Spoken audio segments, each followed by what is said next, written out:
नमो तस्स भगवतो अरहतो सम्मा सम्बुद्दस्स नमो तस्स भगवतो अरहतो सम्मा सम्बुद्दस्स नमो तस्स भगवतो अरहतो सम्मा सम्बुद्दस्स. Good afternoon, everybody. This afternoon, I like to speak for a few minutes and then let you ask me questions. I might speak for at least 30 minutes, and the next 30 minutes you can ask me questions if you have any. So you have to listen very carefully to frame your questions. Buddhist meditation has two parts. One is called tranquility meditation, the other is called insight meditation. Tranquility meditation is called samatha bhavana. Insight meditation is called vipassana bhavana. So you might wonder what the difference between these two is. Tranquility meditation focuses on concentration. Insight meditation focuses on insight, wisdom. These two aspects of Buddhist meditation, also known as Chitta Bhavana and Panya Bhavana. Chitta Bhavana means cultivating the mind. Panya Bhavana means cultivating wisdom. Now we have in ourselves the potential for both, to cultivate the mind, to gain concentration, and to cultivate wisdom, to liberate ourselves from suffering. This mind, let me spend few minutes explaining what concentration meditation is, and then I explain what vipassana or insight meditation is. According to the Buddha's teaching, our mind is luminous.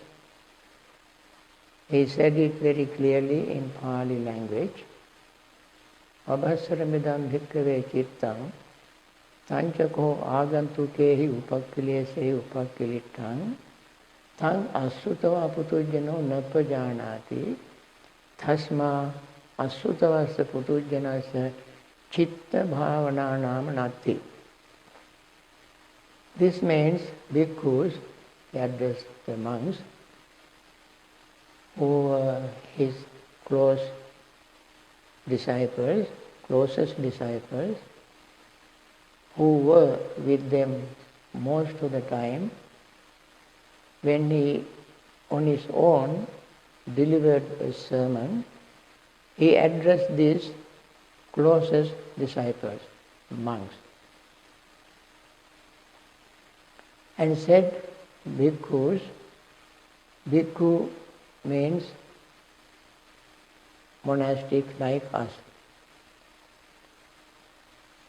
Bhikkhus, this mind is luminous, but it becomes defiled by adventitious defilements. Naturally, the mind is luminous. It becomes polluted from external pollutions. An ordinary person who does not know the Dhamma, who does not associate with the right person, who does not pay attention to the teaching of the right person, who does not associate with a noble person, one who knows the Dhamma, does not know this. Since he does not know this, he does not cultivate the mind.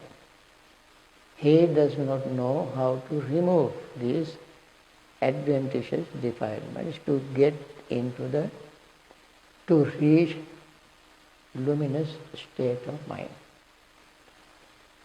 Friends, luminosity does not mean 100% pure or clean. Since it has potential within itself, impurities or defilements attract defilements. Since the mind has, though it is luminous, it also has the potential of pollution. That is why it becomes polluted. If it is totally pure and clean, it will never become polluted. So luminous does not mean totally pure and clean. It has the seed or possibility of becoming defiled. So, ordinary people do not know this, therefore they don't make any attempt to remove these adventitious defilements. And in order to do that, they have to cultivate the mind to gain concentration. The way to remove the defilement, there are 3 ways. They are explained in Pali. One is called Tadanga Pahana, temporary removal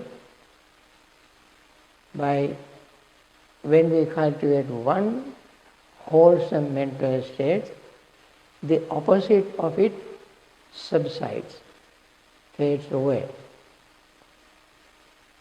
That is called Tad Anga. It's one-to-one, one limb, one aspect cultivated, another aspect fades away. For instance, when we cultivate the thought of friendliness, anger or hatred fades away at that time. When we cultivate the thought of compassion, the thought of cruelty fades away at that time. When we cultivate appreciative joy, jealousy fades away at that time.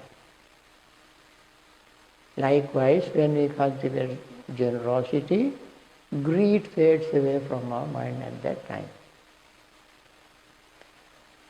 We can do that. That is called removal by factors, factorial removal of. Another way of removing defilements, also temporary, is called temporary suppression, vikambana pahana, temporary suppression.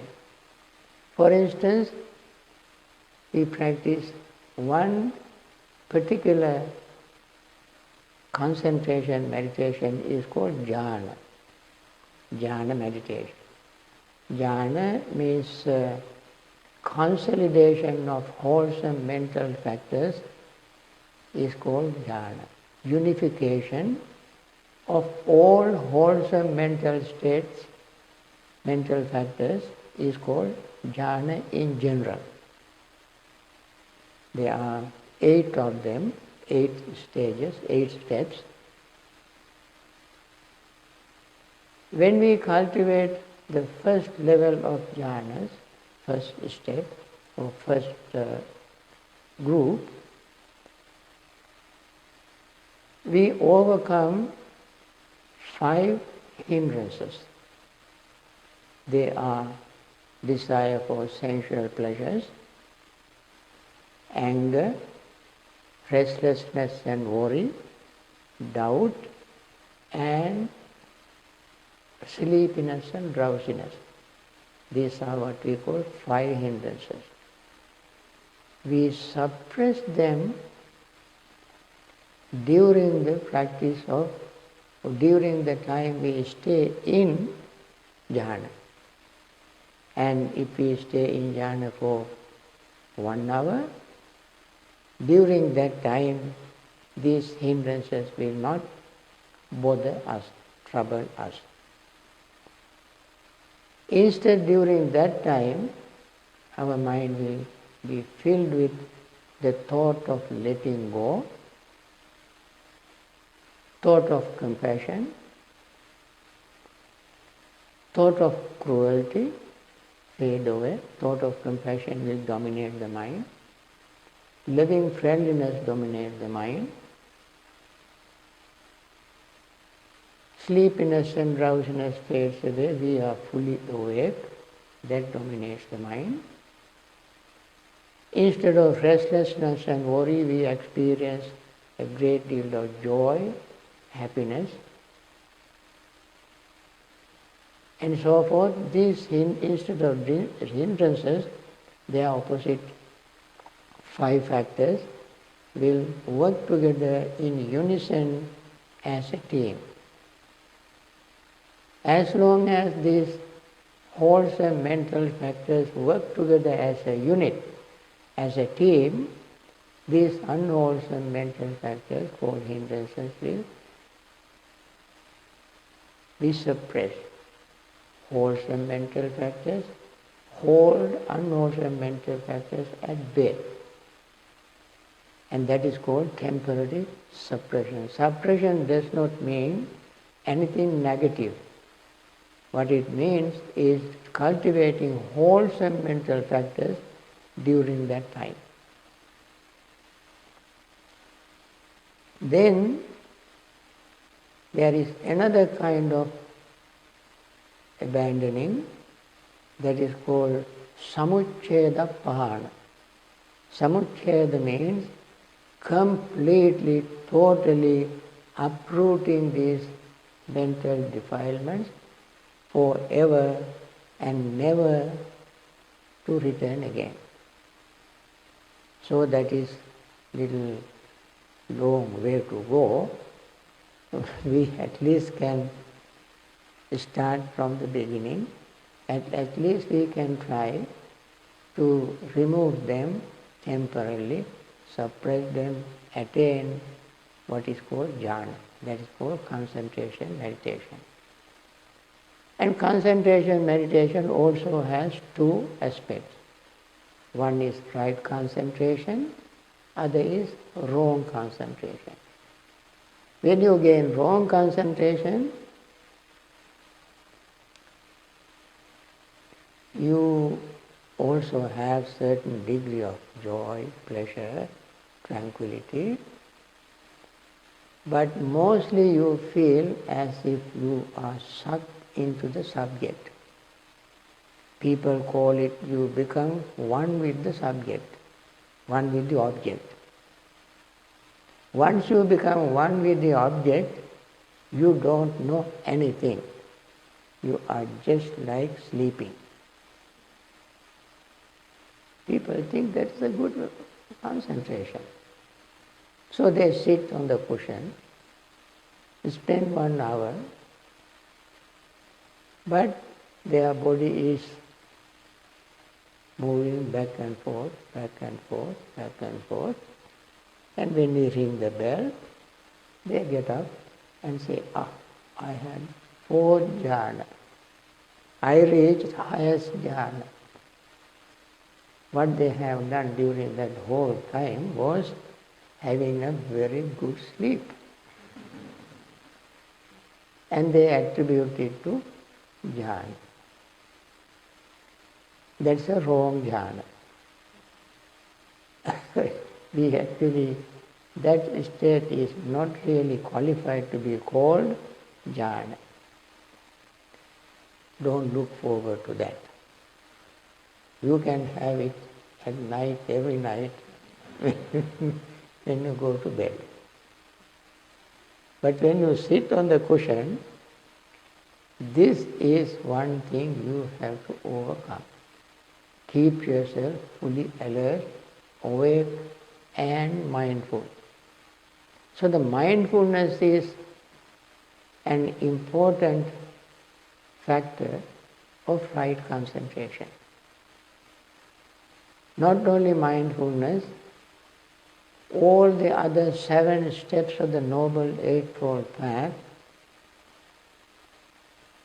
support right concentration.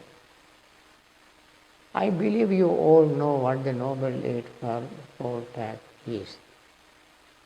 Is there anybody who does not know?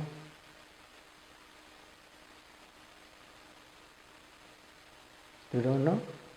Yeah, don't be bashful to admit if you don't know. Say no. Very good. Anybody else? 3. Good. This side? Yes.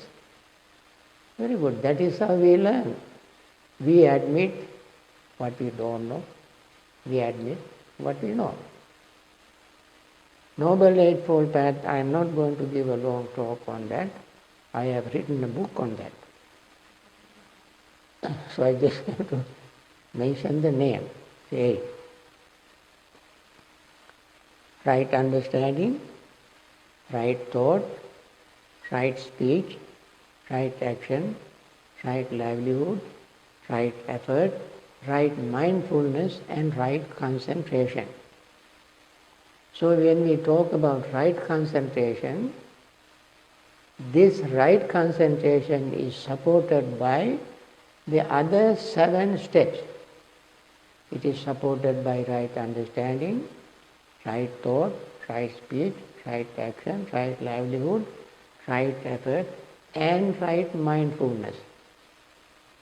These 7 steps must support right concentration. If the concentration is not supported by these 7, it by definition is not right concentration. Okay? Very easy to remember the difference between wrong concentration and right concentration. As soon as you sat on the cushion, everything is comfortable, cushion is comfortable, the temperature is good, nobody is making any noise, nobody disturbs you. You also have a tummy full of food, and you sat on the cushion. In 10 minutes you can attain jhana and stay the rest of the time on the cushion, and that is not right concentration. That is that kind of concentration you gain when you go to bed. Jhana. Now, when we develop our mind, our concentration in a proper way, correct way, luminous mind becomes really open to us. When you gain concentration, you will see a very, very bright light. Don't try to imagine this light. It must appear by itself when the path becomes clear. When the hindrances are removed, as you are treading the right path, you will come to a state where you experience a very tiny little bright spark of light.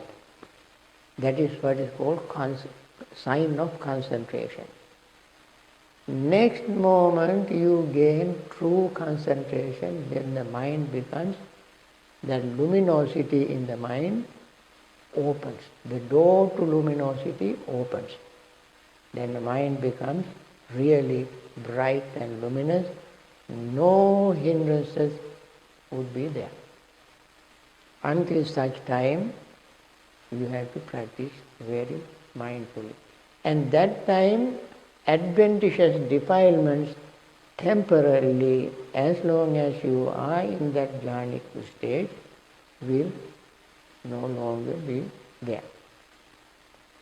That is, in short, in summary, concentration meditation. I explained, gave it in a nutshell. The explanation is given in a book, this size big book, about 800-page book, where concentration meditation is explained in great detail. So if anybody is interested, read that book called Vishuddhi Magga, Path of Purification. You read that book. Now, other aspect of meditation called Vipassana meditation. Now, this is concentration meditation, right concentration meditation is within the Noble Eightfold Path. And Vipassana meditation also is in the Noble Eightfold Path. That is the interesting thing. Now what is Vipassana? Vipassana is seeing in a very special way. What is the special way? Is there any special lens or glass to wear to see things in a special way? Don't we see things when we open our eyes, if the eyesight is good? Don't we see objects right in front of us? We do see objects. But that is not a special way of seeing. The special way is, this is not actually a joke, but this is very serious. In order to see something in this way, in this meditation, to see in a special way, you got to close your eyes. When you open your eyes, you don't see such special way, you see ordinary way. When you see with open, closed eyes, you see wisdom eye. Wisdom eye opens. Now what do we see in this very special way? And how can we see things in a special way? The special way is the way that not ordinarily we see things. Our practice of Vipassana meditation is to gain insight of, to see things exactly as they are. To see things exactly as they are. What are the things and how we see them exactly as they are? We normally see so many trillions of things everywhere we open our eyes, whenever we open our eyes, we see so many things. But these are not actually the things that we try to see in Vipassana meditation. Things here means, remember this, things here is seeing the body, feelings, perceptions, thoughts and consciousness exactly as they are. Friends, all our problems, all our sufferings, all our misunderstanding comes from not understanding these 5, what we call groups. We call aggregates. These are called 5 aggregates: form, feeling, perception, thought and consciousness. We do not see them exactly as they are. We see them superficially. For instance, when you open our eyes, we see all kind of things, colors, shape, size, height, and so forth and so on. All superficial things we see. But we do not see they are in a very real way, exactly as they are.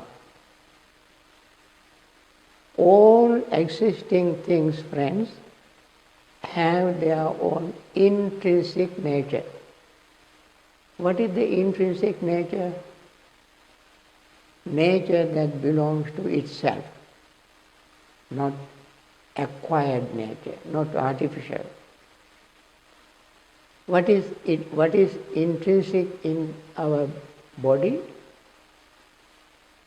This body is neither beautiful nor ugly, but it is impermanent entity. It is changing. Body is changing. Friends, this is the truth. From the moment we were conceived in our mother's womb, we were changing. Physically we were changing. And that is how we are like this, big people. And you are not going to be like this. You one day will be like me. No hair, wrinkled face, poor eyesight, wobbling walking, hunchback, not good memory, no good appetite. So many things that you have right now, you will not have when you come to my age. We have to remember this. Now, not only remembering it, we have to think every time we meditate, we pay attention to what we experience. Buddha said, Attikayoti vapanassa sati pachupattita hoti yavadeva jnanamattaya pati satimattaya anisitocha viharati. Because this body exists for us to gain knowledge and vision. Knowledge and vision. Not for anything else. The body exists for us to gain knowledge and vision. What is the knowledge? What is the vision? Knowledge is that this body has so many components in it.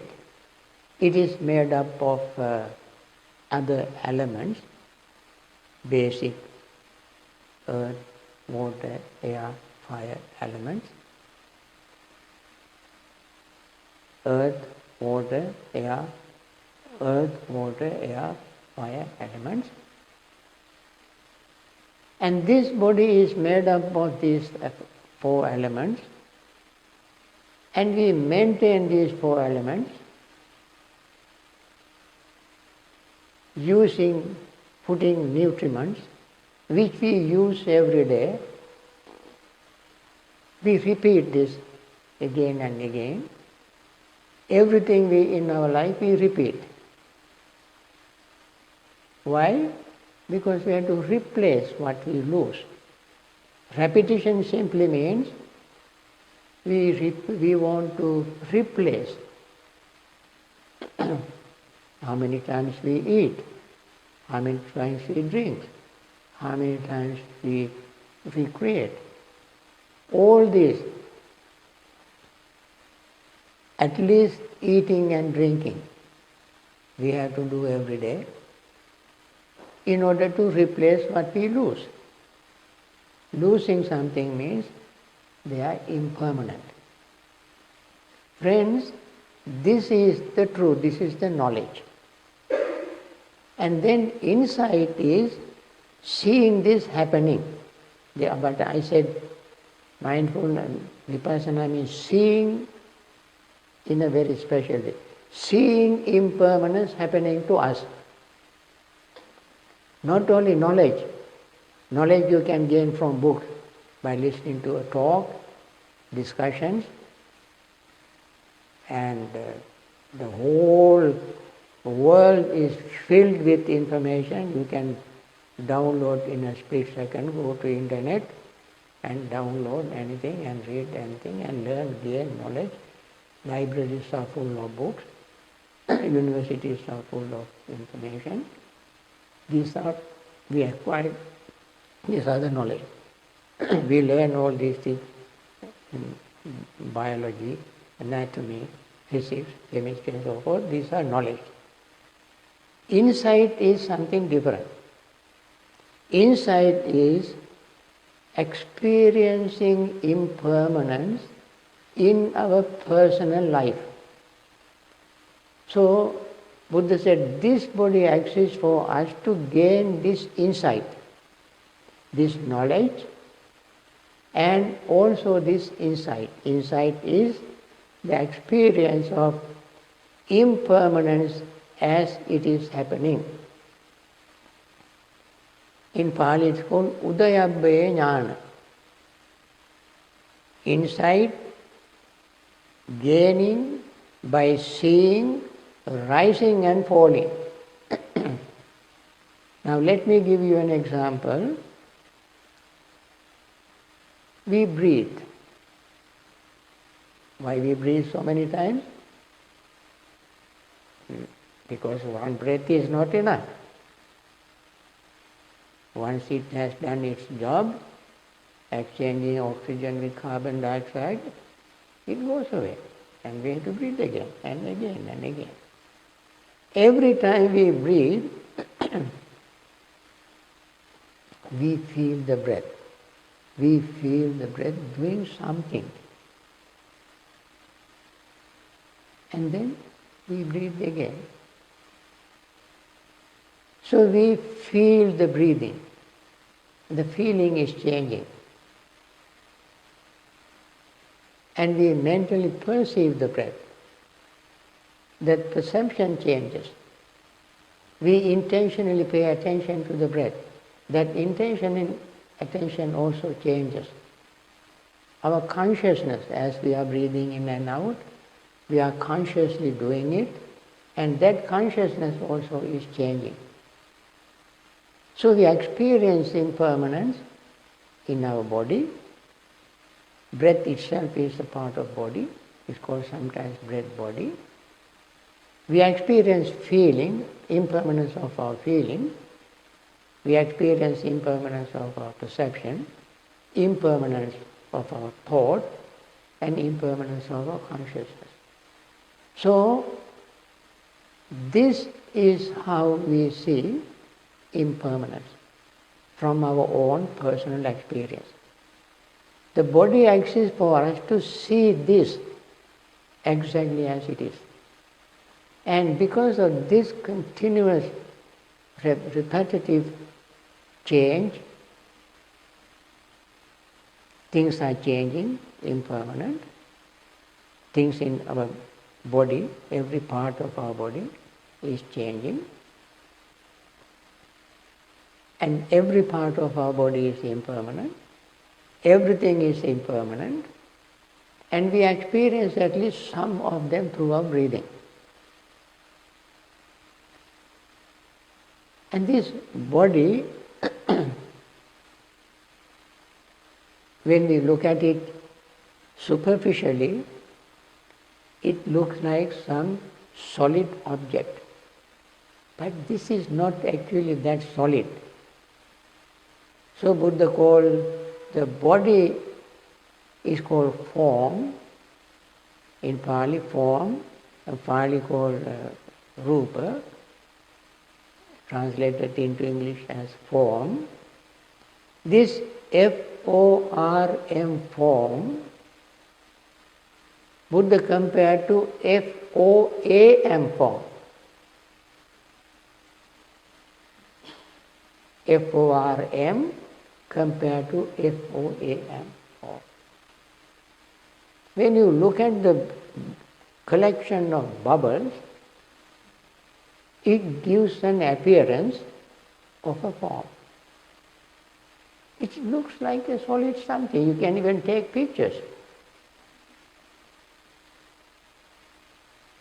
But after sometimes when something drops on the form, or wind blows, or big gush of water hits, it breaks into nothing, it disappears.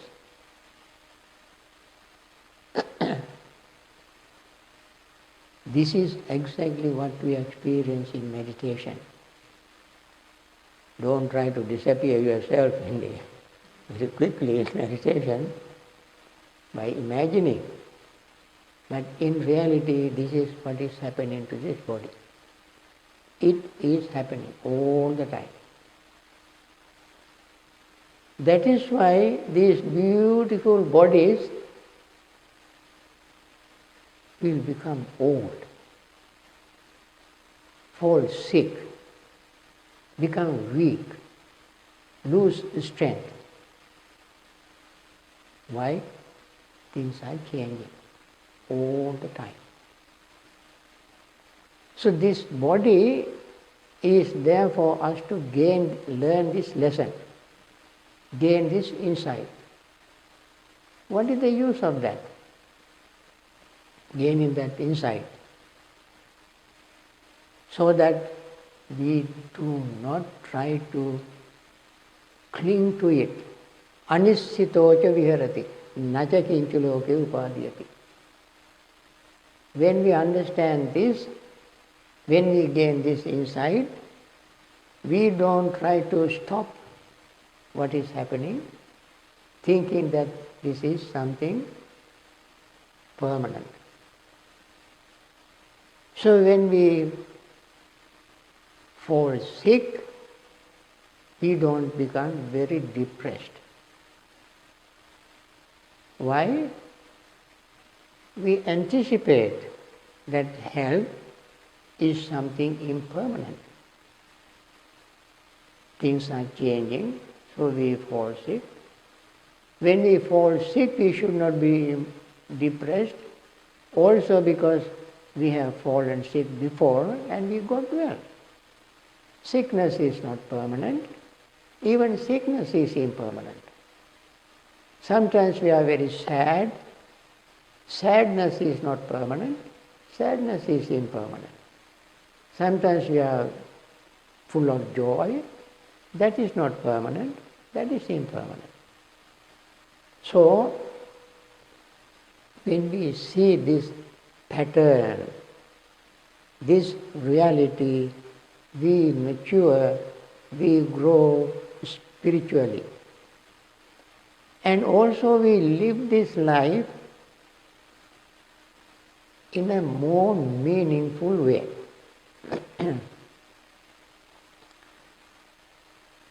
We all want to live a happy life, we want to enjoy. But while enjoying, we also must understand that we have to do something more than enjoyment, something more meaningful. That is, we try to develop our mind, and this body exists for us to gain knowledge and insight, and that is how we use the body to develop vipassana. The body we use to cultivate vipassana, mind we cultivate to gain concentration. But these two things are not two different things. These two things, although when we explain they are two, but eventually these two work together in order to reach the goal. What is the goal? Goal is to liberate ourselves from suffering. Suffering. What is suffering? It is not aches and pains. Suffering is, this is very important to remember. Suffering is insatiability of our desire. We cannot satisfy it. no matter how hard we try. This insatiability of desire is called suffering. No matter how much we try to gain, how much we gain, how much we try to satisfy our desire, desire can never be satisfied. I tell you an example. I don't have to tell examples, you know it already. But just to make it even more tangible, more perceptible, let me give you an example. Suppose you have a big house, 10,000 square feet house.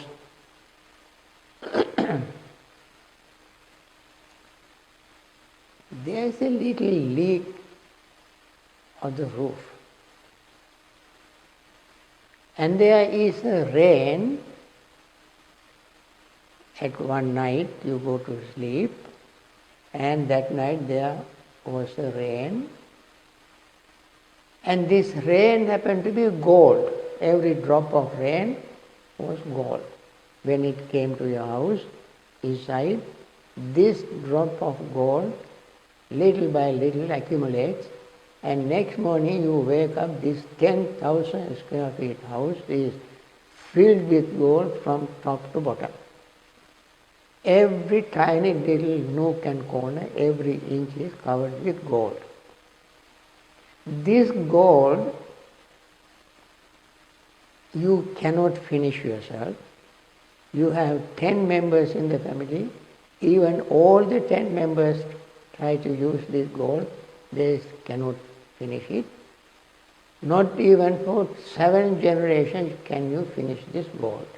So much gold.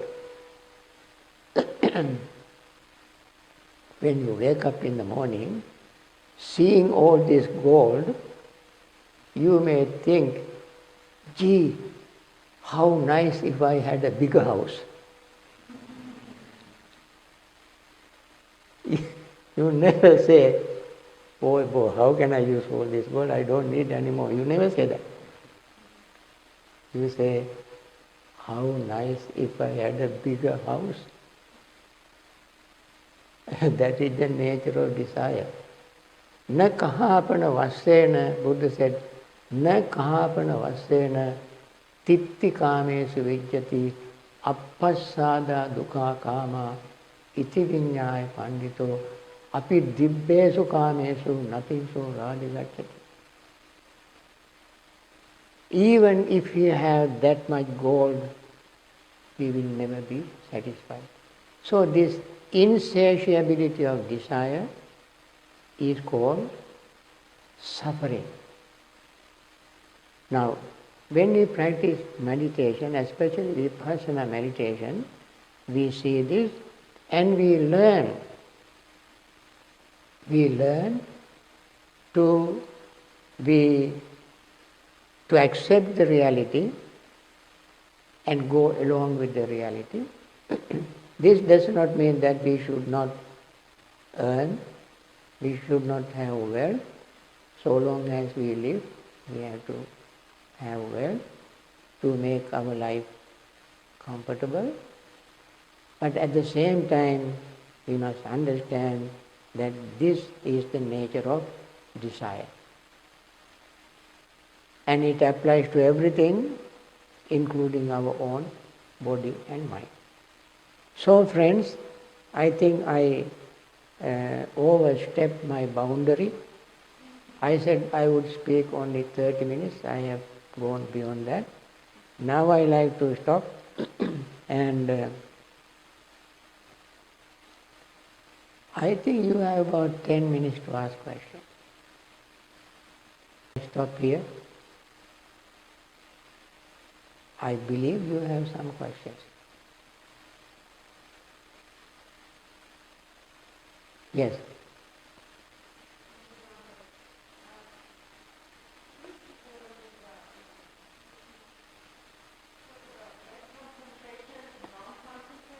Yes.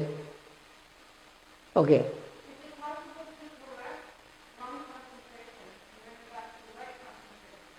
Sure.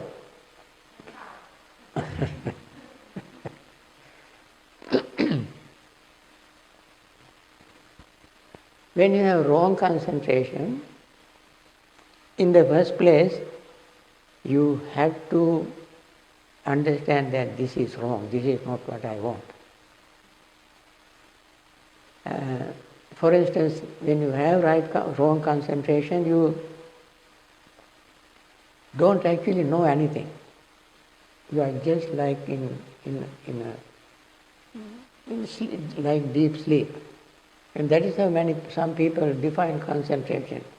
It is just like deep sleep or dreamless sleep and so forth.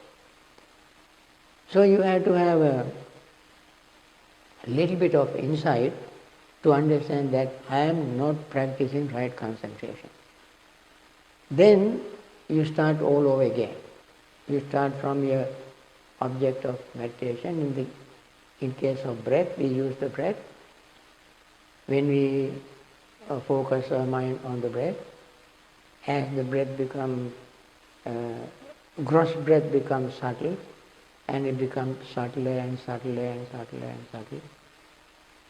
And you come to a stage where even you don't feel the breath. And that time everything, as I mentioned earlier, is comfortable. You feel sleepy. And the sleepiness is very sweet. You feel very easily getting sucked into sleepiness. You don't want to get out of it. Why? Because it is so pleasing, so enticing. So you let it happen. At that time, you immediately realize that I am leading to wrong concentration. This is not meditation, this is not concentration, this is exactly sleep. So what you have to do, you have to get rid of, this is one of the hindrances. Then you have to do several things. One, open your eyes, roll your eyeballs, and close again and start focusing your mind on the breath. Even before that, when you feel the breath is disappearing and the sleepiness is appearing, then you take a deep breath and hold it. Hold it as long as you can, and then slowly breathe out. Again breathe in, hold it, and slowly breathe out. Again breathe in and breathe out. Breathe in and hold it, and slowly breathe out. When you do this exercise, what you call holding breath exercise for several times, you do it only at that time. Holding breath you do only when you are sleepy. When you do it several times, your body warms up, you even perspire, your sleepiness disappears. That is one way. Another thing is, in order to understand this sleepiness, you have to be mindful.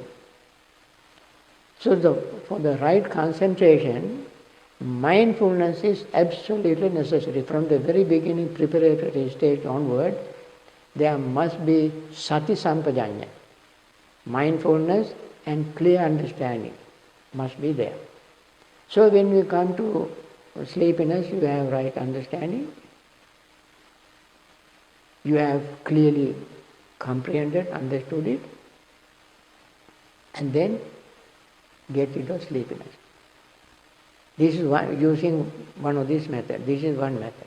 Second is open your eyes and roll your eyeballs, and then close again. Try to focus your mind on it. If that doesn't work, you pinch your earlobes with both thumbs and index finger. Pinch earlobes hard enough to feel the pinch, which wakes you up. It works. If it doesn't work, you stand up. Stand up and do standing meditation. If that doesn't work, walk. Do walking meditation. Then come back and sit down. If that doesn't work, wash your face with cold water. If that doesn't work, come and sit and visualize very bright light. When the bright light is visualized pure, you will be very widely awake. If none of these things works, go and have a nap. That really works. So we have to find out a way to get rid of sleepiness in order to go back to right concentration. So then you have to start from the beginning, understanding, thinking and so forth. Then you come back to your practice, you will be in a very good shape. Okay, any other question?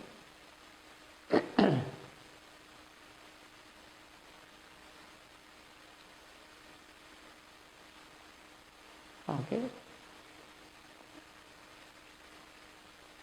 If you don't have any question, you can have a 5 minutes break and have your meditation, and you may try the things that I mentioned in my talk. Okay? Okay.